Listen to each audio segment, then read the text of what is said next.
What OpenAI are doing is nothing short of disgusting. Back in 2015, they were founded with the mission statement of making sure that AI benefits humanity. What they have done here, and we'll get into the details of this thread, is not what a company with that mission statement would do. It is clear to see for everyone who is lucky enough to have a pair of eyes that OpenAI are not to be trusted, and the way they are acting, the practices they are engaging in, make it so that I struggle to empathize with anyone who continues to work there. I know that there are some good people who are working at every single AI company, but the way that they are acting is just despicable, and we will get into the details of this exact thread here. So Nathan Calvin is a employee of Encode Justice, which is a non-profit that advocates for more regulations on the AI industry to make sure that it's not causing an obscene amount of harm to the public. He says that one Tuesday night, he received a subpoena from OpenAI. This letter was demanding that Nathan give over private text and certain documents in relation to SB 53, which is an AI safety bill that Encode Justice sponsored and we're advocating for. There was a story roughly a month ago now from the San Francisco Standard that spoke about some of the tactics that OpenAI were using. In summary, OpenAI are somewhat paranoid, or they are putting on this front of paranoia perhaps, and they're claiming that a lot of non-profits that are trying to regulate the AI industry more are actually funded by Elon Musk in his attempts to catch up with OpenAI. Nathan says that OpenAI used the pretext of their lawsuit against Elon Musk to intimidate their critics and imply that Elon is behind all of them. Nathan says here that Elon isn't involved with Encode. Elon was not behind SB 53, this AI safety bill that's just been passed in California. He doesn't fund Encode, and they've never spoken to him. Right? This is what Nathan's claiming, and I don't believe there exists any evidence to suggest that this is a lie. So Nathan then says that if OpenAI were just genuinely investigating a potential link between Elon Musk and Encode, they could have sent a subpoena to Encode's corporate address, asked them about their communications with Elon, whether Elon was funding them. OpenAI did do that, but they did not stop there, as Nathan says. What they did on top of that was send a letter to Nathan's home, delivered by a sheriff's deputy, asking for private texts and emails with legislators, with former OpenAI employees in relation to SB 53, right?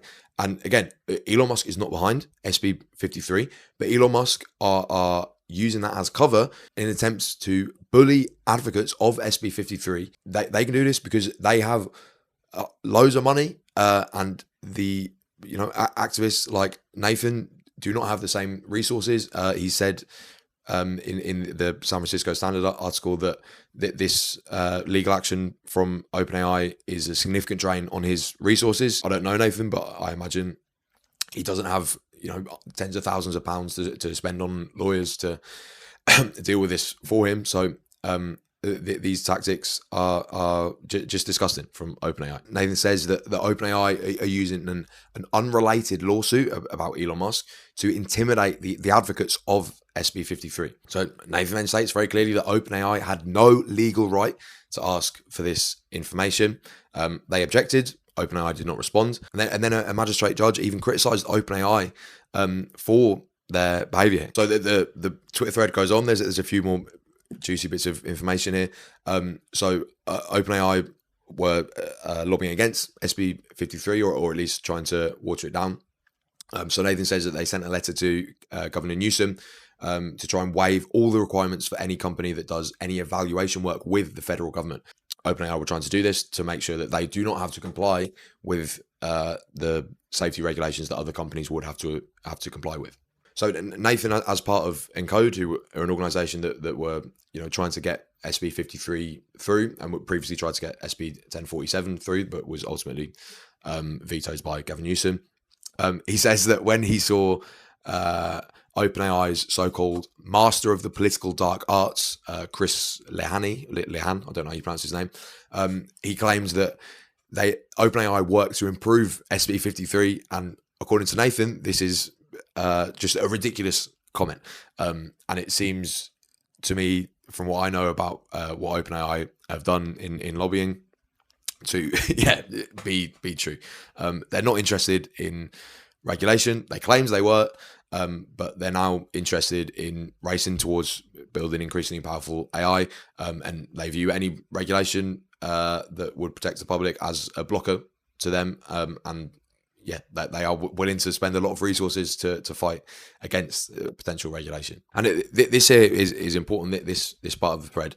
So Chris Lehan, who previously worked with Boeing, the Weinstein Company, and Goldman Sachs, and someone who worked with him on one of his campaigns, said that the goal was intimidation to let everyone know that if they fuck with us, they'll regret it. And that seems to be the exact tactic that Chris and OpenAI have employed in attempting to bully advocates of SB53 into submission. And these tactics are used all over by companies to try and shut activists up.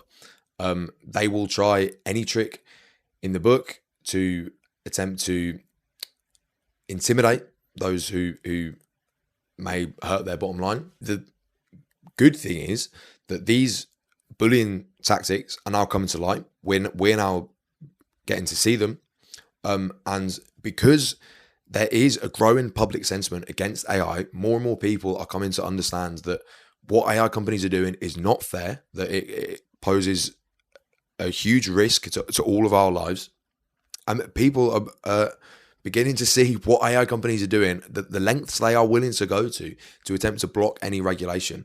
And these kinds of tactics just won't fly in a world in which the public have made it clear that they are disgusted by not only the technology that AI companies are developing and how dangerous that is, but the actions that they are taking like this, which are despicable, and the public's clear support for regulation, is going to make bullying tactics of activists and of politicians far less viable. So what OpenAI are doing is disgusting.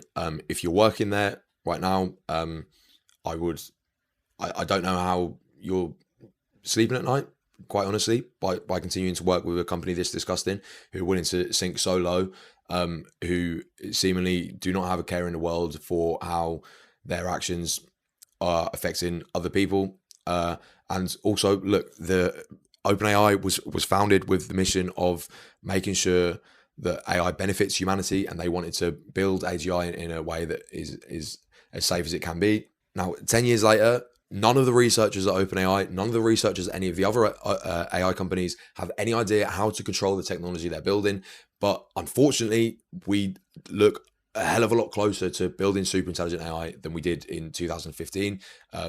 And they are rapidly building up compute capacity to train larger and larger models. And that is just not what a company that genuinely cared about humanity would be doing right now.